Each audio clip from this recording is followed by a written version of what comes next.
Seminar awal penyusunan dokumen Ranwal RPJPD Kabupaten Kerom tahun 2025-2045. Pemerintah Kabupaten Kerom menggelar seminar awal penyusunan dokumen Ranwal RJPDP Kabupaten Kerom tahun 2025-2045. Wakil Bupati Kabupaten Kerom Wafir Kosasi saat membuka kegiatan tersebut menyampaikan, sesuai amanat undang-undang mengenai sistem perencanaan pembangunan dan undang-undang mengenai pemerintahan daerah, perencanaan pembangunan diwujudkan dalam dokumen perencanaan jangka panjang menengah dan tahunan yang meliputi RPJPD, RPJMD, dan RKPD. Dikatakan perencanaan merupakan proses guna menentukan langkah masa depan dengan arah serta fokus pembangunan sesuai dengan masalah dan isu strategis daerah dengan mempertimbangkan ketersediaan sumber daya dan potensi daerah.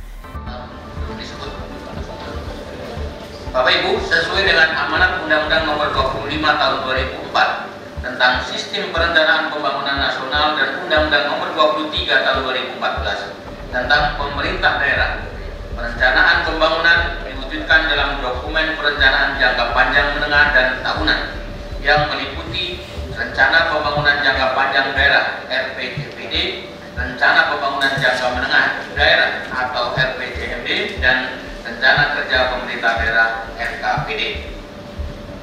Perencanaan merupakan proses untuk menentukan langkah masa depan dengan arah dan fokus pembangunan sesuai dengan permasalahan dan isu strategis daerah dengan mempertimbangkan ketersediaan sumber daya dan potensi daerah. Perencanaan pembangunan daerah harus memperhatikan adanya sinkronisasi, koordinasi, dan integrasi dengan perencanaan pembangunan nasional. Hal ini dikarenakan capaian tujuan pembangunan daerah harus dapat didukung capaian dan tujuan pembangunan secara nasional.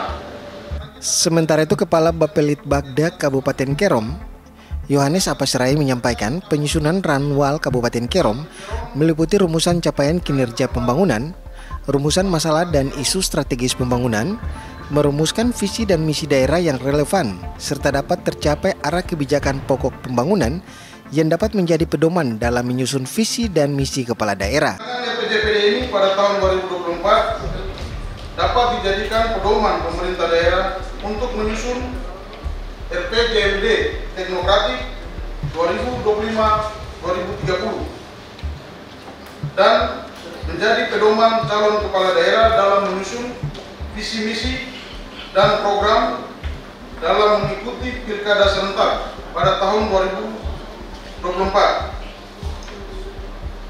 Sesuai dengan amanat Undang-Undang 23 tahun 2014 tentang pemerintahan daerah, pasal 261 ayat 1 yang menjelaskan bahwa RPJPD menjadi pedoman dalam perumusan visi misi dan program calon kepala daerah.